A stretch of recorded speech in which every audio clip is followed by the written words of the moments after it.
Chapter 1, Ashes and Echoes. The smoke hadn't cleared, but the bodies had stopped twitching. Lieutenant Aiden Rourke stepped over the scorched armor of a fallen Varelian, its obsidian plating cracked like glass, leaking a silver fluid that steamed when it touched the ground. The sky above Aeron 3 was a dusty amber haze, sunlight filtered through smoke like the dying breath of a god. Aiden's boots crunched against ash and melted circuitry. He paused. Just beneath a jagged slab of metal, a hand, too long, too bony, twitched. "Movement," he called. 3 meters west. "Looks like one of theirs." Sergeant Reyes rushed over, rifle raised. "Could be a trap." Aiden knelt, brushing debris aside. It wasn't just any Varelian soldier, it was him. The war mask had shattered, revealing a face lined with age and authority. The spines along his jaw were ceremonial, etched with Dominion runes. This wasn't a grunt. "Zalzeth," Aiden whispered. Sergeant Reyes stiffened. "That's the butcher of Theta 47. "I know." The general groaned. Black blood pooled beneath him, mixing with the dust. "Shoot him now," Reyes muttered. "That bastard executed the Dresden unit. Every last one." Aiden raised a hand. "No. Not yet." They moved the dying alien into a makeshift shelter, once a Varelian dropship, now torn open and silent. Reyes posted outside while Aiden sat alone with the general, who was propped up on a cracked supply crate. His breathing was shallow, chest plate split like a crushed insect. "You should kill me," Zalzeth rasped, eyes flickering with dull fire. "But you won't." Aiden didn't respond. He removed his helmet, exposing dirt-caked skin and eyes that had seen too much. "I've heard stories," he said finally. "About you." "And of you." Aiden raised a brow. "Humans don't matter to your kind. That was our first mistake." He glanced down at the item in his hand, a half-charred copy of Beowulf, its cover curled from heat. It had been clutched by a young recruit Aiden had found earlier, his body crushed beneath rubble, eyes open, lips parted in silent prayer, or perhaps a line from the story. "You laugh at our myths," Aiden said. "Call them backward. Fairy tales. You kill us by the thousands, then mock the words we die speaking." Zalzeth let out a low chuckle, more cough than laugh. "My people, they consider myth a defect of lesser minds. But it's not laughter I offer you now." "What then?" "A warning." Aiden leaned in. "There are patterns in your myths," the general whispered. "Names. Places.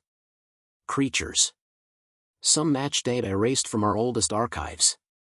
Records so ancient, we denied their origin. But your stories, they awaken something buried." Outside, a gust of wind howled through the wreckage. The broken ship groaned, metal scraping against metal like teeth grinding in their sockets. Aiden's comms buzzed. "Lieutenant, Reyes here. You should come out.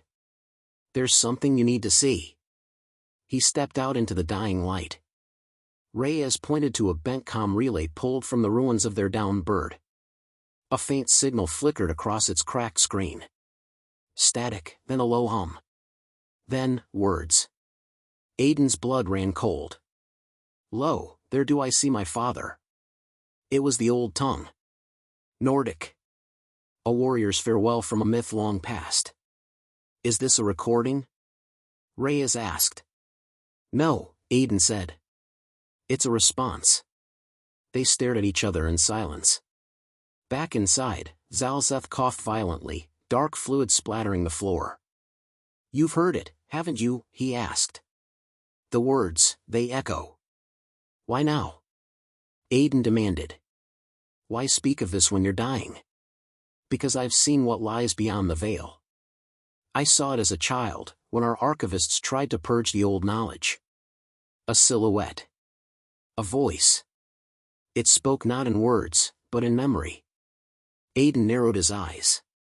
"You mean to tell me our ancestors remembered this?" "Not remembered.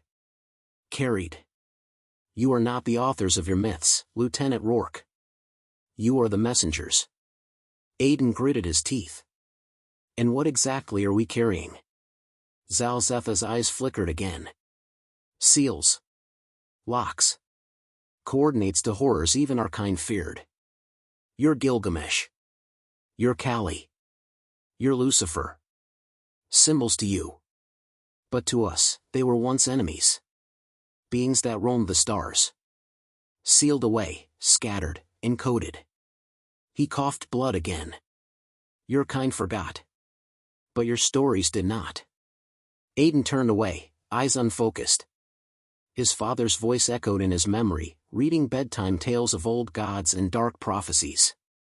He thought them fantasy. Were they instructions? Why tell me this? Aiden asked quietly. Why now? Zalzeth stared through him, his voice fading. Because in your myths, something stirs. And you humans, you believe. That is your greatest strength. And your most dangerous trait. His body convulsed. Alarms blinked on the medical scanner Aiden had slapped together, vitals crashing. Zalzeth reached out with trembling fingers and gripped Aiden's sleeve. They are waking. Don't let your stories become invitations. Then he was still. Reyes entered. He's gone. Aiden nodded slowly. But he left something behind. Reyes looked puzzled. What? Aiden held up the battered book, now stained with black blood. He opened to the page where the young recruit had folded the corner. Tell them of the fire giants. Of the wolf that eats the sun. Tell them not to forget. Aiden shut the book. We need to get back to command. And I need access to every ancient Earth myth database we have. Reyes blinked. Sir? We've been using stories as bedtime lullabies. Turns out, they're warning sirens. Chapter 2, The Confession. Aiden Rourke hadn't slept since the alien died. Even back at Forward Outpost Vega, the rhythmic humming of power conduits and distant chatter of command couldn't pull him from the echo of Zalzetha's final words. They are waking. What the hell did that mean? He sat alone in the dimly lit archive chamber, surrounded by holographic displays and data modules pulled from classified myth history files. Around him, forgotten gods floated in light, Egyptian, Norse, Sumerian, Vedic, and even the lesser-known Terran folklore once dismissed as cultural detritus. Each face stared back with one message: you were warned. And you forgot. Sergeant Reyes entered quietly, dropping a secure case on the table. From Black Vault Omega, he said. Took command 4 hours to approve the override. Whatever's in here, they didn't want anyone digging it up. Aiden keyed in his clearance. The case hissed open. Inside lay a silver cylinder. No markings, no identifier. Just one etched line spiraling down its surface like a serpent. He scanned it. No Earth signature. But the scan registered Terran DNA resonance. What is this? Reyes whispered. Aiden answered without looking up. A memory capsule. Alien tech designed to bind data to genetics. We must have activated it by proximity. Whose genetics? Human. He inserted the cylinder into a calibrated socket. A low pulse shuddered through the room. Lights flickered. Then the air shimmered, and a projection filled the space, fuzzy at first, then stabilizing into a figure cloaked in fractal robes. It wasn't human. Nor Varelian. Its voice bypassed the ears, crawling directly into thought. To those who find this, you carry blood born not of one world, but many. You are the last archive. The myths you speak are real. Locked truths, fragmented to protect you from what we could not defeat. The figure raised a long, skeletal hand. 7 keys. 7 seals. Each myth, a warning. Earth was chosen because you forget. Because you believe. The image faded. Aiden remained motionless. Reyes broke the silence. So, you're telling me every dragon, demon, god, or ghost ever told around a Terran campfire was a, what, data lock? More like a containment algorithm, Aiden replied. Encoded in stories. Retold for generations. Hidden behind metaphor, symbolism. Designed to confuse. Until someone remembered. But remembered what exactly? Aiden turned to a wall of scroll text myths and pointed. The Fire King from the Mahabharata.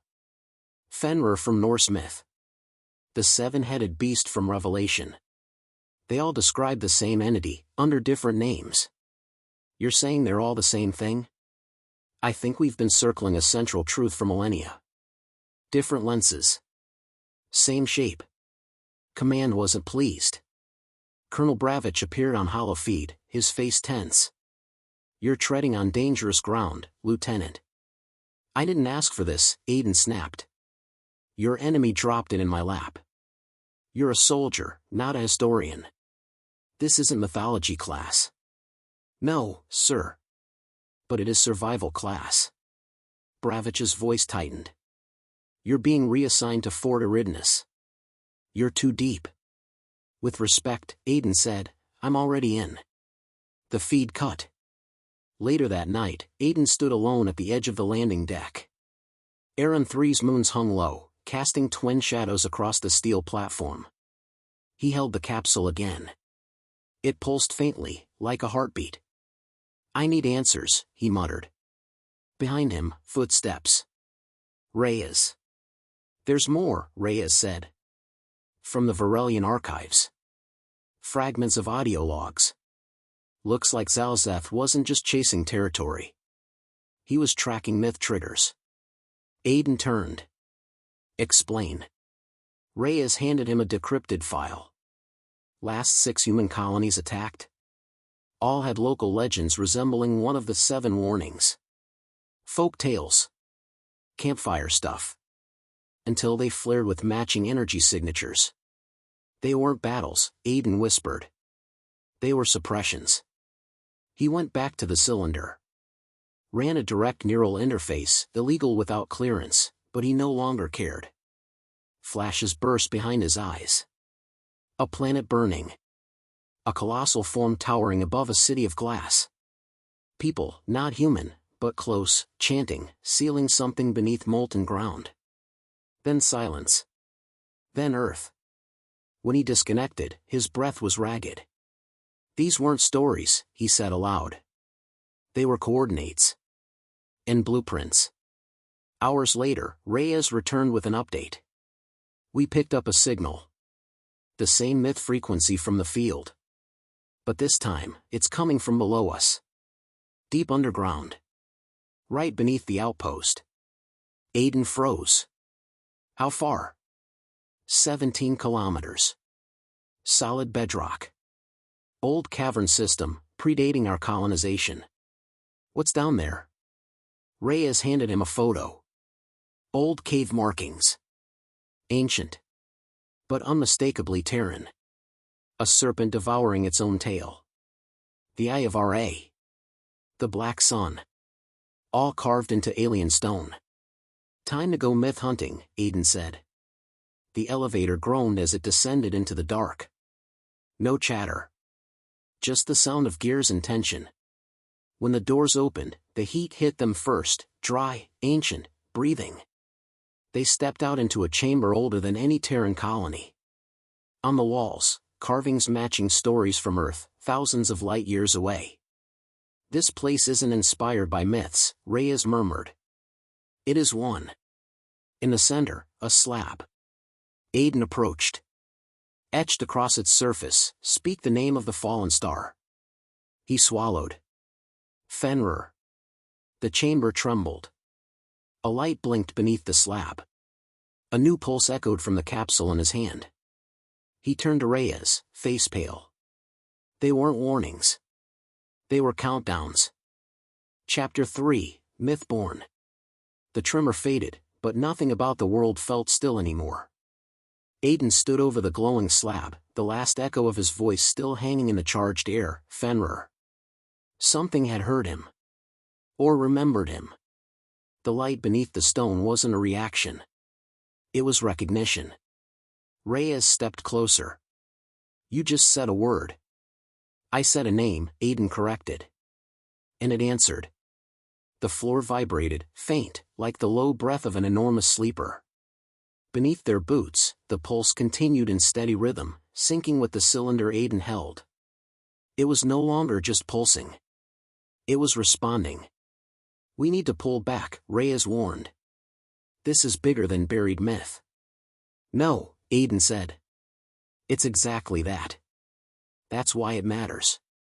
They returned to the surface with new coordinates etched into the data stream, encoded in light patterns from the slab. Command refused to authorize a deeper descent. Colonel Bravich's voice was clipped over hollow. "You're chasing ghosts. That tech is alien, corrupted. It's tricking you." Aiden didn't flinch. "It's showing us the truth. Truth doesn't come from fairy tales. Neither does extinction," Aiden snapped. "But it's just as real." Bravich leaned in. "If you proceed, it'll be without backup. You'll be listed rogue. Understand?" Aiden cut the feed. "Guess we're on our own," he muttered. Reyes smirked. "Wouldn't be the first time." 2 days later, they reached the coordinates, dead center in an impact basin hundreds of kilometers wide, untouched since the colony ships. Chapter 4, The Language of Fire. The stars were no longer quiet. From the edges of every listening post in human space, fragments of myth streamed in like broken signals. Not random. Not static. Structured. Rhythmic. A cadence older than any known language, echoes that matched human stories down to their syllables. Lieutenant Aiden Rourke watched the feed from the high orbital sensor array as line after line of translated myth frequency appeared. Sumerian battle hymns. Vedic end times chants. A lullaby in an extinct dialect from the Congo basin that described a being made of light, locked beneath 7 gates of skyfire. All of them active. "What are they trying to say?" whispered Reyes beside him. Aiden didn't respond. His eyes were fixed on the screen. He recognized the cadence. The rhythm. Not as language, but as ritual. "They're not just waking up," he finally said. "They're calling out." 3 days had passed since the chamber collapse. Aiden had shut down everything: contact, records, movement. He buried the mission under 12 layers of falsified files. But some things refused to stay buried. Across the colonies, children were drawing creatures with too many limbs, too many eyes. Whispering names no one taught them. Priests, those who still preached, reported dreams of burning skies and celestial beasts that watched through time. The stories weren't just being remembered. They were being received. At the command summit, Aiden presented a simple message. Myths aren't dying. They're reactivating. He played the evidence, frequencies mapping perfectly over Earth's oldest known creation myths, like overlays waiting for the right key. "This isn't folklore," he said. "It's a timed release. Embedded across generations, waiting for the right minds to believe hard enough." A senator scoffed. "Are you saying humanity is creating these beings by believing in them?" Aiden shook his head. "No. I'm saying we were chosen to carry them. Not by faith. By design." Another officer leaned forward. "And now they're waking?" "Worse," Aiden said. "They're coordinating." A priority signal interrupted the meeting. Origin, Deep Space Array Theta 4. A ship, classified myth null, designed to detect anomalies outside observable space, had gone silent. One last message had been sent. Audio only. It was a child's voice, barely audible. "He's hungry again." The man with the ash crown. The signal cut. That night, Aiden sat alone in his quarters, the cylinder clutched in his hands. It hadn't pulsed since they fled the chamber. Now it sat quiet, like it, too, was waiting. He replayed Zalzetha's voice in his head. "They are waking. Don't let your stories become invitations." But that wasn't the full truth. The stories hadn't invited them. They belonged to them. Aiden picked up the copy of Beowulf, its pages fused from heat and time. He flipped to the margin his father had once scribbled a note in. "They're not monsters. Their memory. By morning, every major myth-matching node on Earth had reported anomaly spikes. From Mount Shasta to the ruins of UR, from the submerged libraries off Japan's coast to the Himalayan stone rings, hum resonances were spiking in identical frequency. 7 centers. 7 seals. Aiden saw the pattern and spoke it aloud. They weren't stories meant to keep us safe. They were vaults we were never meant to open. Reyes nodded. And we just picked the first lock. Aiden turned away from the screen. Not just the first. Look. One of the seals had changed. Fenrir, open. Tiamat, flickering. Now, Surtur, the fire giant. Active. They had little time. The coordinates linked to Surtur's signal led them to Mars's Hellas Basin, an abandoned terraforming station sealed during the early colony wars. When they landed, the dust was already hot. Too hot. As they approached the station, the ground trembled in steady intervals, like footsteps, far below the crust. Inside the old lab, machines long dead had powered on. Holoscreens displayed only one phrase, again and again, in flame-red text. The language of fire is spoken again. Reyes muttered, that doesn't sound like a welcome. Aiden approached the main console and activated the neural interface. It resisted, then opened. Inside, a log. Ancient. Written in Proto-Latin and Akkadian, twisted together. The translation chilled him. We buried him in the forge beneath the dead planet. Do not speak of him. Do not say his name. Fire is not evil. But it remembers who lit the first match. Below the station, they found the shaft. Drilled once to access geothermal vents, now it led deeper than it ever should have. The walls glowed faintly, not from light, but from heatless flame. Near the end, a chamber waited. Not like the first. This one was raw. Uncarved. Alive. And inside, sealed beneath obsidian chains, was the shape of something vast, its body forged of molten lines and ember veins. No features. Just a crown of jagged ash, drifting above its brow like a dying halo. Aiden stepped forward. The glyph at the entrance flickered. Surtur. A whisper drifted through the heat. You are the stewards. But you never built the locks. Reyes backed away. We're not ready for this. No, Aiden said. We never were. That's the point. He turned to leave, but paused. On the wall, burned into the stone, was another glyph. It wasn't a name. It was a question. When will the 7th speak? 7 seals. They were only at 3. Whatever waited in the 7th vault wasn't a god. It was a summation. They sealed the shaft. For now. But Aiden knew the truth, the seals weren't failing because of time. They were reacting to thought. To story. The more humanity remembered its myths, the more it told them, the faster the locks crumbled. And no one could stop 7 billion minds from remembering. That night, he recorded one final message. If you're reading this, the 6th has already spoken. I leave this not as a warning, but as acknowledgement. The myths were real. And we were never their masters. Just the echo chambers they needed. Somewhere, far beyond any star chart. A gate opened. And something smiled.